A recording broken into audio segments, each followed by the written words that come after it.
Hello everyone, मैं अंकिता आप सभी का स्वागत करती हूँ इंडिया के नंबर 1 प्लेटफॉर्म अनअकैडमी पर। अगर क्लास स्टार्ट हो गई हो तो जल्दी से बता दीजिए यस मैम क्लास स्टार्ट हो गई, और ज़्यादा से ज़्यादा बच्चों को क्लास शेयर कर दीजिए। ब्लड रिलेशन की क्लास आज होने वाली है। इंपॉर्टेंट चैप्टर को देखेंगे, इंपॉर्टेंट कॉन्सेप्ट को देखेंगे। चूंकि आपका पेपर आने वाला है एसआई का, तो जो सबसे इंपॉर्टेंट चीज़ है वो हम आपको पढ़ा देते हैं। बात करते हैं अनअकैडमी का लर्निंग ऐप के। इंस्टॉल कर लीजिए, गेट स्टार्टेड पर क्लिक करिए, नंबर को रजिस्टर करिए। वहाँ पर एक रैफल कोड मांगता है। उस रैफल कोड में अगर आप मेरा रैफल कोड, ये वाला रैफल कोड यूज़ करते OJHA10 ओझा 10, तो आपको मेरी क्लासेस फ्री में मिलती है। और साथ में मेरे इस रैफल कोड पर बहुत सारी क्लासेस, टीचर्स की अच्छी अच्छी क्लासेस फ्री हैं, तो आप उसको ले सकते हैं, इसको ज्वाइन कर सकते हैं और अपने गोल को सिलेक्ट करके पढ़ाई कर सकते हैं, है ना। सबसे इंपॉर्टेंट चीज़, आपको प्लस फीचर से जुड़ना है। सब्सक्रिप्शन लीजिए, सब्सक्रिप्शन लेना बहुत ही इंपॉर्टेंट है।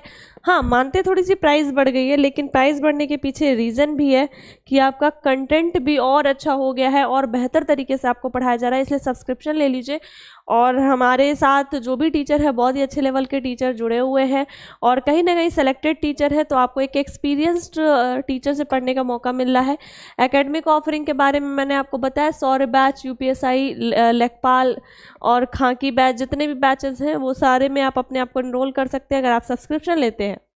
12 मंथ पे 3 मंथ का सब्सक्रिप्शन फ्री है, 24 मंथ पे 4 मंथ का फ्री है। करंट अफेयर्स के लिए आपको ये सर आपको पढ़ाएंगे। लेखपाल के लिए, मुख्य परीक्षा के लिए स्टार्ट हो गया है। करंट अफेयर्स के लिए ये बैच स्टार्ट हो गया है।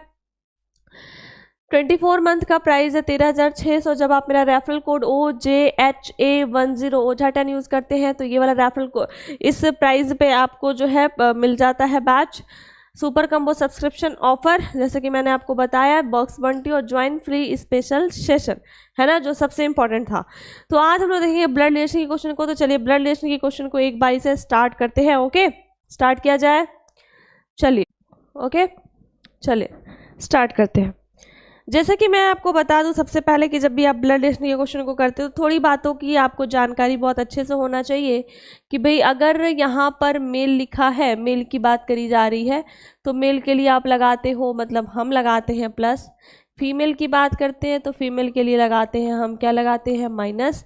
और अगर बात करते हैं कि मतलब मैरिड कपल है, मैरिड कपल है, तो मैरिड कपल के लिए हम लोग लगाते हैं डबल साइन ऐसे करके।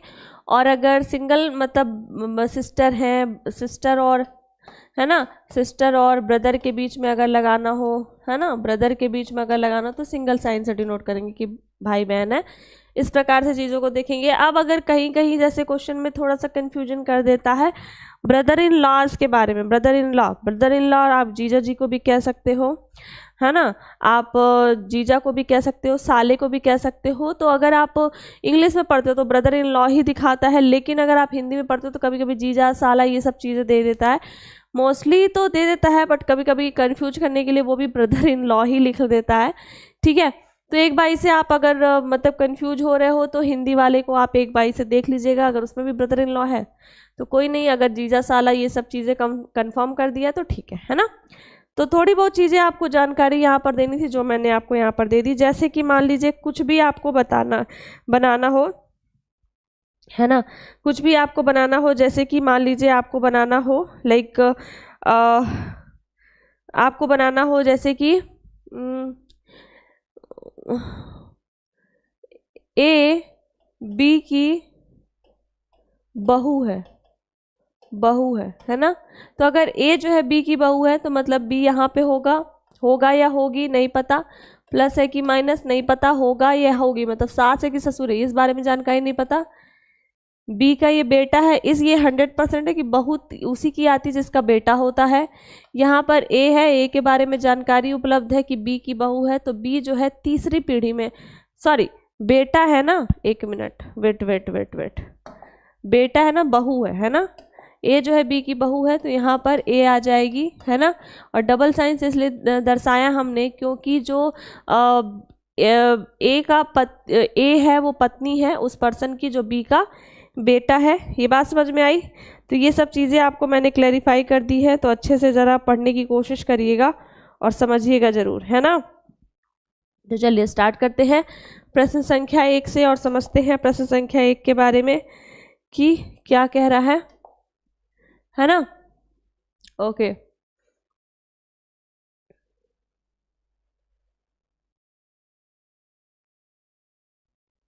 चलिए स्टार्ट किया जाए। पहले क्वेश्चन में कह रहा है ना, एक औरत की ओर इशारा करते हुए राम कहता है, राम कह रहा है, राम किसकी तरफ इशारा कर रहा है? औरत की ओर इशारा कर रहा है। और क्या कहता है? राम कहता है कि वह मेरी माता, एक औरत की इशारा करते हुए राम कहता है कि ये जो औरत है यह मेरी माता, मतलब राम की कोई माता जी हैं, मेरी माता के पति की माता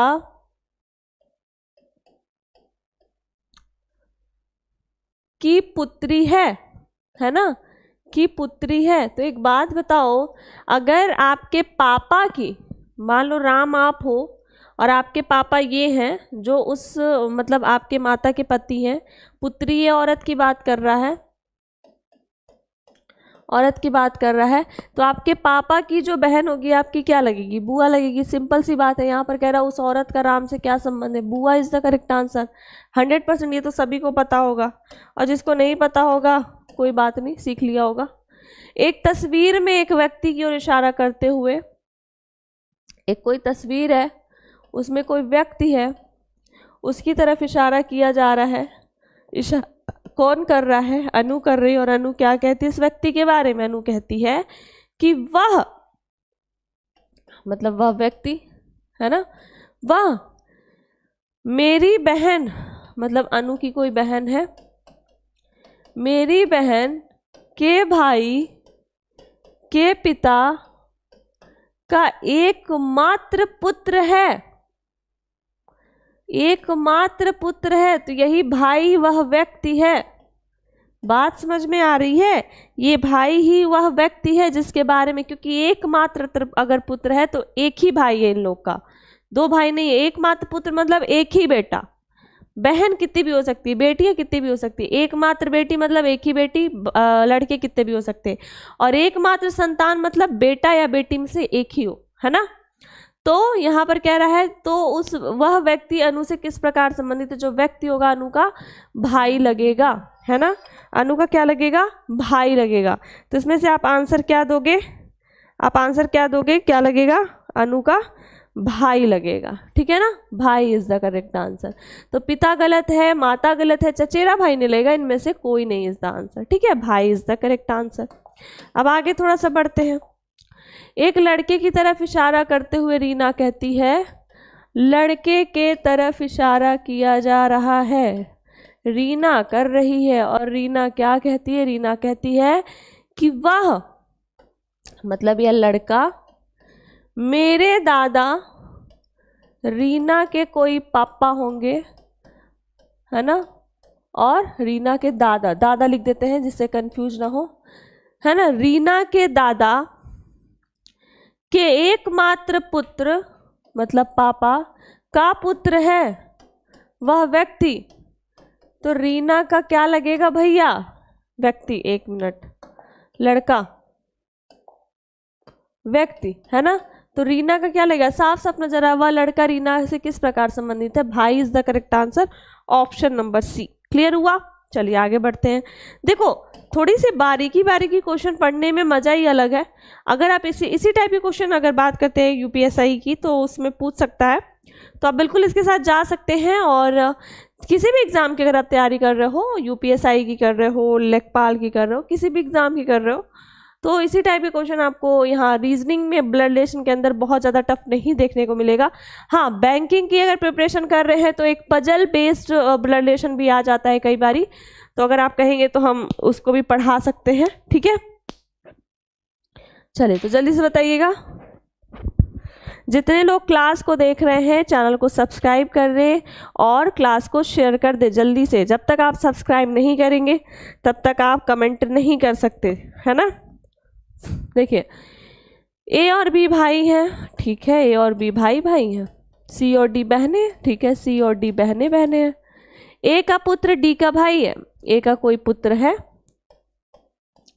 वो डी का भाई है ना।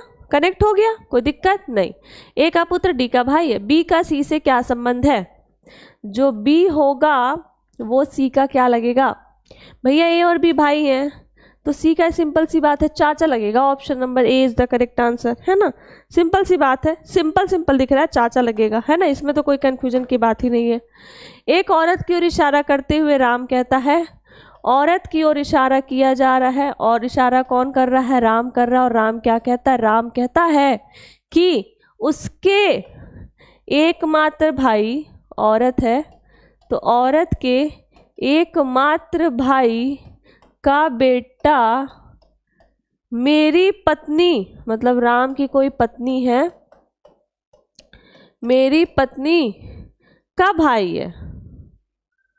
अच्छा, पत्नी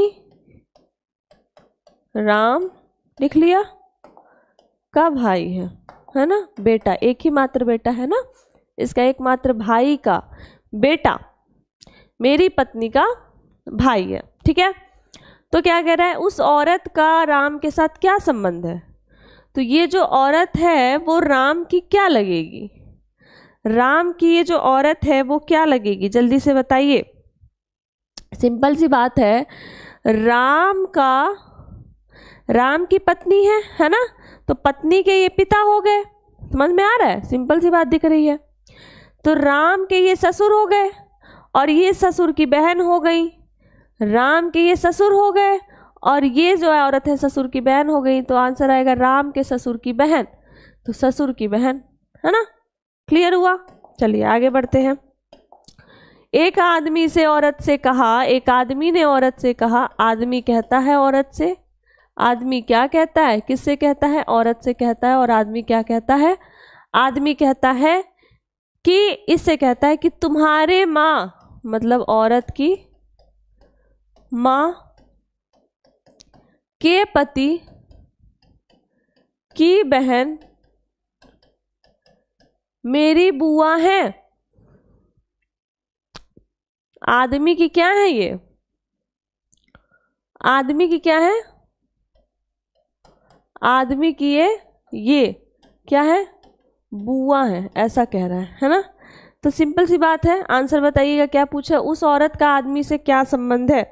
उस औरत का आदमी से क्या संबंध है? ठीक है, औरत का आदमी से क्या संबंध है? बताइए क्या संबंध है? साफ साफ नजर आ रहा है। औरत की भी ये बुआ है, आदमी की भी ये बुआ लग रही है। इन दोनों के माँ बाप एक ही हैं, है ना। इन दोनों के माँ बाप एक ही हैं। तो औरत और आदमी आपस में भाई बहन, मतलब कि औरत का आदमी से क्या संबंध है? तो औरत जो होगी आदमी की क्या लगेगी? बहन लगेगी ना। बहन इज द करेक्ट आंसर। समझ में आया? आगे बढ़ते हैं। एक आदमी कहता है कि यह लड़की मेरी माँ के पौत्र की पत्नी है। एक आदमी कहता है, आदमी क्या कहता है? आदमी कहता है कि यह लड़की मेरी माँ, मतलब ये जो लड़की है उस लड़की के बारे में बताया जा रहा है कि यह लड़की मेरी माँ, आदमी की कोई माँ है, मेरी माँ के पौत्र, तो मेरी माँ के पौत्र मतलब इसका बेटा होगा, पौत्र की पत्नी है यह लड़की, है ना। तो उस आदमी से यह जो औरत है किस प्रकार संबंधित है? आदमी से औरत, औरत क्या लगेगी? आदमी क्या लगेगा औरत का? आदमी का उस औरत से क्या संबंध है? सिंपल सी बात है, ससुर इज द करेक्ट आंसर, है ना। ससुर is the correct answer. Clear हुआ? चलिए आगे बढ़ते हैं। इस सेशन में हम 10 क्वेश्चन देखना चाहेंगे। ठीक है, एक आदमी का परिचय देते हुए, आदमी का परिचय दिया जा रहा है। कौन दे रहा है? औरत देती है। और औरत क्या कहती है? औरत कहती है आदमी के बारे में कि मेरी माँ, औरत क्या कहती है? कि औरत की कोई माता जी है, मेरी माँ की माँ का एकमात्र पुत्र है। कौन? या आदमी, या आदमी, तो एकमात्र पुत्र है यह आदमी, है ना। तो औरत का आदमी से मतलब क्या पूछा? तो औरत का उस व्यक्ति से क्या संबंध है? औरत का उस व्यक्ति से क्या संबंध है? तो वो जो औरत होगी उस व्यक्ति की क्या लगेगी? जाहिर सी बात है आप बेटी हो तो आपकी मम्मी के जो भैया हैं आपके मामा लगेंगे, तो भांजी is the correct answer, option number D. ठीक है, चलिए नेक्स्ट सेशन में और क्वेश्चन हम देखेंगे। ठीक है, तो अपने पति से एक व्यक्ति के बारे में बात करते हुए एक औरत कहती है, अपने पति से एक व्यक्ति के बारे में बात करते हुए औरत क्या कहती है, अपने पति से एक व्यक्ति के बारे में बता रही है एक औरत क्या कहती है, औरत कहती है इस व्यक्ति के बारे में कि उसके भाई, व्यक्ति का कोई भाई है, व्यक्ति के भाई का पिता मेरे दादा, औरत है, औरत के दादा का एकमात्र पुत्र है। व्यक्ति के भाई का पिता मतलब पिता, यही एकमात्र पुत्र है ना, और यहाँ पर यह व्यक्ति और इसका भाई इस पीढ़ी में आ सकता है। तो उस औरत का उस व्यक्ति से क्या संबंध है, तो औरत और व्यक्ति के बीच में क्या संबंध है, आपको आंसर देना है। तो जो औरत होगी उस व्यक्ति की क्या लगेगी, सिंपल सी बात आपको दिख रहा होगा, जो औरत होगी उस व्यक्ति की बहन is the correct answer, option number C. ठीक है, समझ में आया? तो कुछ क्वेश्चन आप होमवर्क में लिख लीजिए, 11, 12, 13, 14 एंड 15। ठीक है, फिर हम नेक्स्ट क्लास में कोशिश करेंगे चीज़ों को बताने की, है ना? समझ में आया? ओके, तो आज के लिए बस इतना ही था। अगर क्लास अच्छी लगी हो तो ज़्यादा से ज़्यादा लोगों में शेयर कर दीजिएगा, लाइक कर दीजिएगा, सब्सक्राइब कर दीजिएगा, टेलीग्राम ग्रुप को ज्वाइन कर लीजिएगा और ज़्यादा से ज़्यादा पढ़ाई करिएगा और सुरक्षित रहिएगा। ठीक है, तो हमारी तरह बीमार नहीं पड़िएगा। ठीक है, क्लास को ज़्यादा से ज़्यादा शेयर करिएगा। ओके।